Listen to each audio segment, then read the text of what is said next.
Hi hello welcome to my YouTube channel okay with A K. അപ്പോൾ weight loss ചാലഞ്ചിൻ്റെ 3ാമത്തെ ദിവസമാണ് ഇന്ന്. ഇന്നും എൻ്റെ വെയിറ്റ് സെയിം തന്നെയാണ്.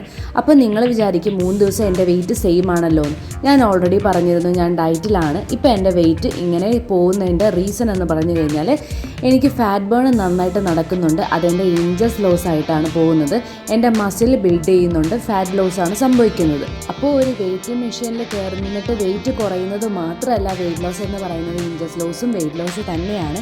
അത് നമ്മൾ റൈറ്റ് ട്രാക്കിലായതുകൊണ്ടാണ് നമുക്ക് വെയിറ്റ് ലോസ് സംഭവിക്കുന്നത്. അത് ഗ്രാജുവലി നമ്മുടെ വെയിറ്റിൽ അത് കാണാനും പറ്റും, പക്ഷേ സഡൻ ആയിട്ട് കാണില്ല.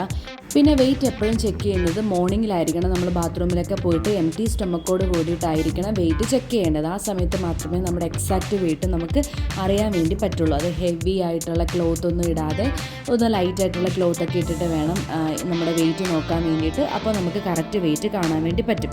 പിന്നെ നമ്മൾ പ്രോപ്പർ ഡയറ്റ്, പ്രോപ്പർ എക്സസൈസ് ആണ് എങ്കിൽ പോലും ചില സമയത്ത് നമുക്ക് ബ്ലോട്ടിങ് ഉണ്ടാവാറുണ്ട്. അങ്ങനെയാണെന്നുണ്ടെങ്കിൽ പിറ്റേ ദിവസം നമുക്ക് വെയിറ്റ് കൂടുതലായിട്ട് കാണാറുമുണ്ട്. അപ്പോൾ ഈ വെയിറ്റ് ലോസ് സമയത്ത് ഇതൊക്കെ സംഭവിക്കുന്നത് സ്വാഭാവികമായിട്ടുള്ള ഒരു കാര്യമാണ്. അത് കണ്ടിട്ട് എനിക്ക് വെയിറ്റ് കുറഞ്ഞില്ലല്ലോ എന്നൊന്നും ചിന്തിക്കരുത്. അത് എല്ലാവർക്കും സംഭവിക്കുന്നതാണ് ഈ ബ്ലോട്ടിങ് കാരണം, പിന്നെ ഗ്യാസ് ട്രബിളൊക്കെ കാരണം, പിന്നെ പീരിയഡ്സ് ഒക്കെ സമയത്താണ് നമുക്ക് വെയിറ്റ് കുറച്ച് കൂടുതലായിട്ട് കാണുന്നതാണ്. വെയിറ്റ് ചെക്ക് ചെയ്യുന്നത് ഓരോരുത്തരുടെ ഇഷ്ടമാണ്. ഡെയിലി ചെക്ക് ചെയ്യാം, വീക്ക്ലി ചെക്ക് ചെയ്യാം, 2 വീക്സിൽ ഒരിക്കൽ നമുക്ക് വെയിറ്റ് ചെക്ക് ചെയ്യാം. അതൊക്കെ ഓരോരുത്തരുടെ ഇഷ്ടവും കാര്യങ്ങളുമാണ്. വെയിറ്റ് ചെക്ക് ചെയ്യുക, ചിലപ്പോൾ ഡെയിലി വെയിറ്റ് ചെക്ക് ചെയ്യുമ്പം ഇപ്പോൾ എൻ്റെ ഒരു കാര്യമാണെങ്കിൽ എനിക്ക് ഡെയിലി വെയിറ്റ് ചെക്ക് ചെയ്യുമ്പോൾ സെയിം വെയിറ്റ് ആയിരിക്കണം എന്നില്ല. ചിലപ്പോൾ കൂടും, ചിലപ്പോൾ കുറയും. പക്ഷേ ആ മാസത്തിൽ എങ്ങനെ പോയാലും ഞാൻ ഡയറ്റ് മെയിൻറ്റെയിൻ ചെയ്യുന്നുണ്ട്, വർക്കൗട്ട് മെയിൻറ്റെയിൻ ചെയ്യുന്നുണ്ടെങ്കിലും എനിക്ക് 2 kgs ഉറപ്പായിട്ട് കുറയും. അതുകൊണ്ട് എനിക്കിപ്പോൾ എൻ്റെ ഈ 67 kgയിൽ തന്നെ സ്റ്റക്കായിട്ട് നിൽക്കുന്നതിൽ എനിക്ക് വലിയ വിഷമമൊന്നുമില്ല. കാര്യം എനിക്ക് ഇനി 27 ഡേയ്സ് ഉണ്ട്. അപ്പോൾ എനിക്ക് 2 kgs മാത്രം കുറച്ചാൽ മതി. അപ്പോൾ എനിക്ക് ഇനി ടൈമുണ്ട്. അതുകൊണ്ട് ഞാൻ ആ പ്രോപ്പർ മെയിൻറ്റെയിൻ ചെയ്യുന്നുണ്ട്. എൻ്റെ വെയിറ്റ് ഗ്രാജുവലി കുറയും എന്നുള്ളത് എനിക്കറിയാം. കാര്യം ഞാൻ ഡയറ്റ് അല്ലെങ്കിൽ വർക്കൗട്ടൊക്കെ തുടങ്ങിയിട്ട് തന്നെ ഏകദേശം 1 ഇയറോളം ആയിട്ടുണ്ട്.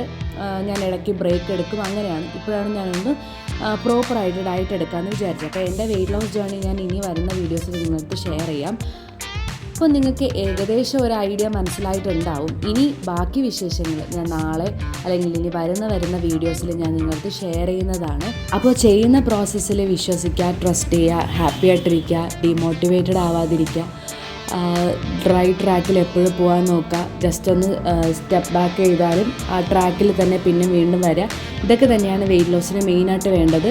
അപ്പോൾ ബാക്കി വിശേഷങ്ങൾ ഇനി വരുന്ന വീഡിയോസിൽ ഞാൻ അപ്ഡേറ്റ് ചെയ്യാവുന്നതാണ്. അപ്പോൾ എല്ലാവരും ചാനൽ സബ്സ്ക്രൈബ് ചെയ്ത് സപ്പോർട്ട് ചെയ്യുക. നെക്സ്റ്റ് വീഡിയോയ്ക്ക് വേണ്ടി വെയിറ്റ് ചെയ്യുക. അതുവരേക്കും ബൈ ബൈ.